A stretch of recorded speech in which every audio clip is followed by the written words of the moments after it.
أعوذ بالله من الشيطان الرجيم بسم الله الرحمن الرحيم الحمد لله رب العالمين وأصلي وأسلم على من بعث رحمة للعالمين وعلى آله وأصحابه ومن اهتدى بهديه واستنى بسنته إلى يوم الدين سبحانك لا علم لنا إلا ما علمتنا إنك أنت العليم الحكيم Allahumma amin. Assalamualaikum warahmatullahi wabarakatuh. Alhamdulillah, kita bersyukur kepada Allah Subhanahu wa taala kerana masih memberi kesempatan dan peluang serta umur yang panjang untuk sekali lagi kita berada di bulan Ramadan yang mulia yang penuh dengan keberkatan ini, sebagaimana sabda Nabi sallallahu alaihi wasallam, Inna hadha syahra qad hadarakum. Sesungguhnya bulan Ramadan ini telah tiba kepada kamu. Fihi laylatun khairum min alfi syahr. Pada bulan Ramadan itu terdapat satu malam yang lebih baik daripada 1000 bulan. Man hurimaha faqad hurimal khaira kullah. Barang siapa yang melepaskan peluang yang besar di bulan Ramadan ini, kata Nabi, sesungguhnya dia tergolong di kalangan orang yang sangat-sangat rugi. Bulan Ramadan yang mana kita seolah-olah baru semalam kita memasukinya, sedar tidak sedar kita sedang meninggalkan 10 hari yang pertama dan berpindah kepada 10 yang kedua. Dan 10 hari yang kedua daripada bulan Ramadan ini juga akan berlalu dengan pantas seperti hari-hari sebelumnya, sehinggalah kita sampai kepada 10 hari yang ketiga yang juga akan berlalu dengan pantas, lalu sedar tidak sedar kita akan meninggalkan bulan Ramadan. Jadi kita lihat di kesempatan yang berbaki daripada bulan Ramadan yang masih ada, apakah di antara amalan yang boleh kita beri keutamaan dengan cara kita melihat kepada amalan yang diberi keutamaan oleh Nabi sallallahu alaihi wasallam setiap kali berada di bulan Ramadan, iaitu yang diceritakan oleh seorang sahabat yang bernama Abdullah bin Abbas radhiyallahu anhuma. Beliau berkata, kana Rasulullah sallallahu alaihi wasallam ajwadan nas. Kata sahabat ini adalah Nabi sallallahu alaihi wasallam itu seorang insan yang paling pemurah. Wa kana ajwadu ma yakunu fi Ramadan. Kata sahabat ini lagi, dan baginda akan menjadi lebih sangat pemurah apabila berada di bulan Ramadan. Kenapa? Hina yalqahu Jibril. Kata sahabat ini kerana di bulan Ramadan baginda akan sering bertemu dengan malaikat Jibril. Dan seberapa kerap pertemuan itu, kata sahabat ini, wa kana yalqahu fi kulli lailatin min Ramadan. Kata sahabat ini, Nabi sallallahu alaihi wasallam akan bertemu dengan malaikat Jibril pada setiap malam sepanjang Ramadan.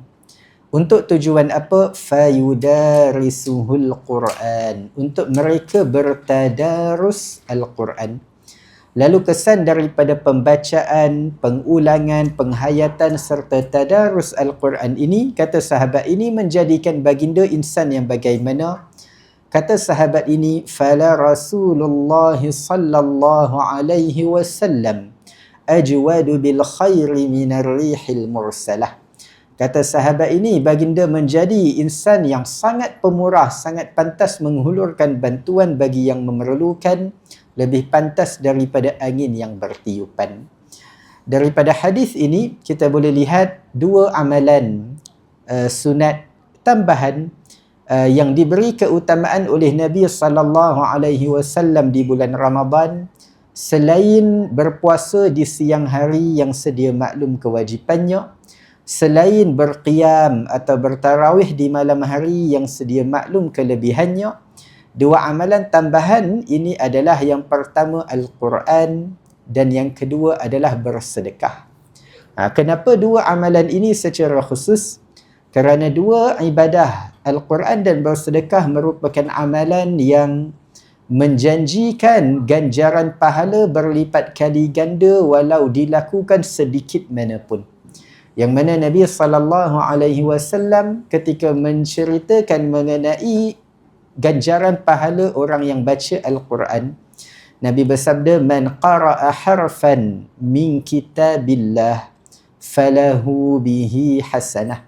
Barang siapa yang membaca satu huruf daripada Al-Quran, dia mendapat satu pahala. Nabi tak kata barang siapa yang baca sekali khatam, atau baca satu juzuk, atau baca satu surah, atau baca satu ayat, atau hatta satu perkataan kalimah. Nabi kata satu huruf dapat satu pahala. Satu huruf satu pahala pun kira banyak dah tu. Tapi nak kata Allah pemurah, Nabi kata wal hasanatu bi asyri amsalha. Setiap satu pahala daripada satu huruf Al-Quran yang dibaca, Allah gandakan pula 10 kali ganda pahala. Mana satu huruf dapat satu pahala pun kira banyak ada tu. Apatah lagi Allah gandakan satu huruf dapat 10 pahala. Dan ini pahala yang berganda ini di bulan biasa. Kalau di bulan Ramadan, bulan Al-Quran sudah tentu lebih berlipat kali ganda lagi ganjaran pahalanya.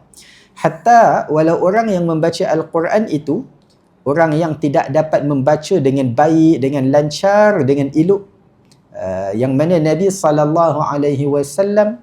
membuat perbandingan mengenai dua tingkatan orang yang membaca Al-Quran. Nabi bersabda, al-mahiru bil-Quran ma'as safaratil kiramil bararah. Nabi bersabda, orang yang mahir membaca Al-Quran dengan baik, kedudukan darjatnya seperti malaikat yang mulia. Tu orang yang boleh baca Quran dengan baik. Nabi kata al-mahir, orang yang mahir, yang lancar. Lalu Nabi bersabda mengenai golongan satu lagi, Nabi bersabda wallazi yaqra'ul Quran.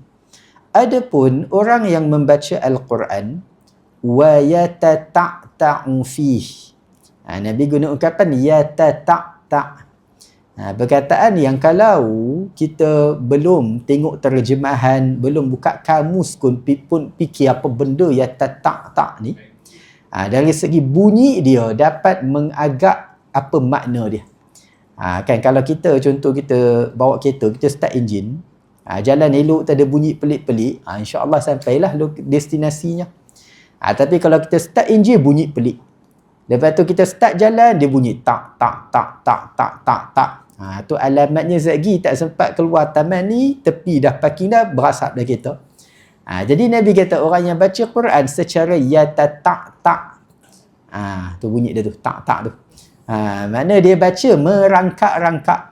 Tak lancar, banyak silap, banyak salah. Lalu Nabi kata lagi wa huwa alaihi syaqqun, dan dia menghadapi kesukaran nak baca dengan baik. Adakah pahala dia berkurang? Atau mana yang baca betul je dapat pahala, yang baca silap dapat dosa, atau bagaimana? Nabi kata lahu ajran, dia mendapat 2 kali pahala. Mana bukan kata kurang, bahkan lebih Tuhan bagi. 2 kali pahala makna, pahala pertama yang satu huruf 10 kali ganda pahala tu dapat Tuhan bagi kat dia, tak kurangkan.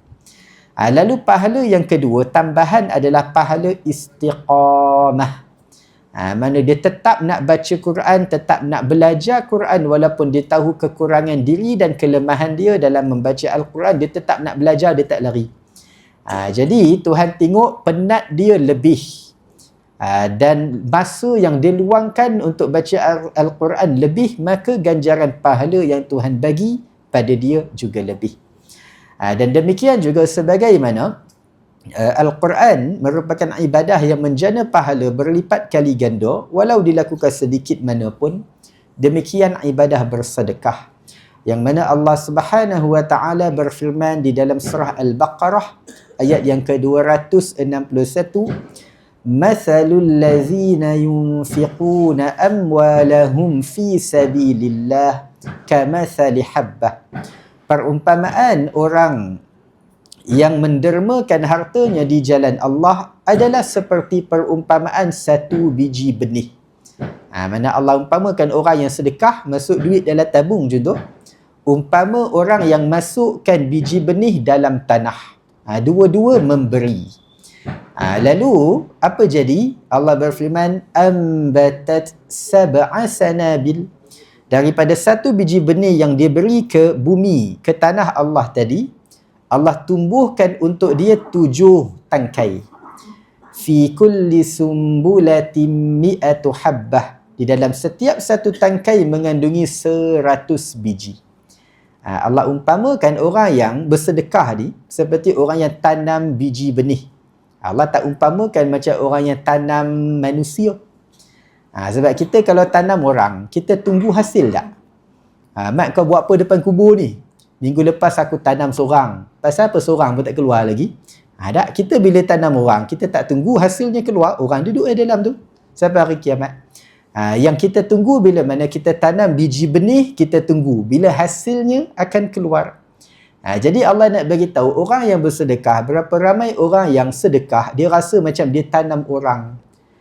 Bila dia bersedekah tu dia menangis. Kenapa menangis? Terharu tak? Sedih duit dah habis pergi bersedekah. Tak, bila sedekah duit tak habis, sebab yang dimasukkan satu Allah akan pulangkan berlipat kali ganda. Berapa kali ganda? Allah berfirman, fi kulli sumbulatin mi'atu habbah. Tumbuh 7 tangkai, setiap satu tangkai mengandungi 100 biji. Mana 100 darab 7 tangkai ada 700 biji. Mana setiap pemberian infak di jalan Allah, Allah pulangkan dengan rezeki yang nilainya paling kurang 700 kali ganda.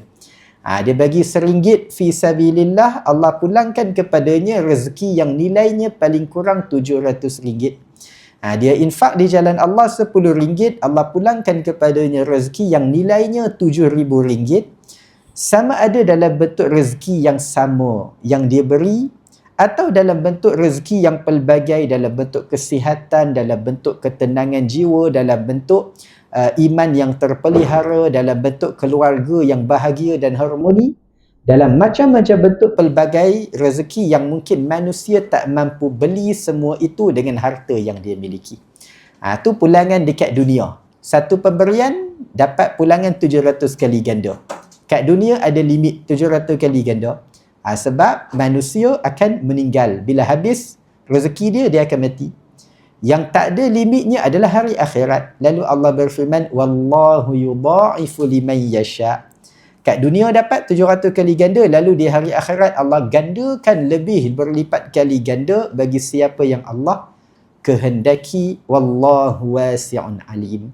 Dan Allah yang maha luas pemberian kurniaannya lagi maha mengetahui. Jadi itu kita lihat mengapa dua ibadah ini merupakan amalan yang sangat diberi penekanan oleh Nabi SAW, terutama di bulan Ramadan.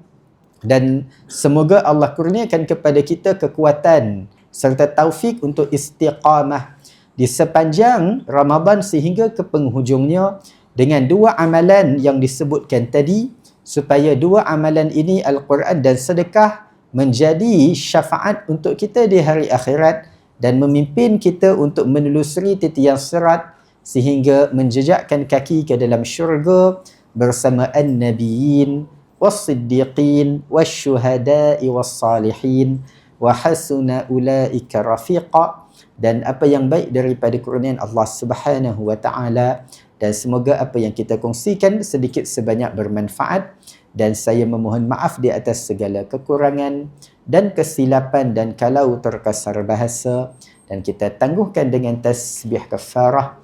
Subhanakallahumma wa bihamdik asyhadu an la ilaha illa ant astaghfiruka wa atubu ilaik.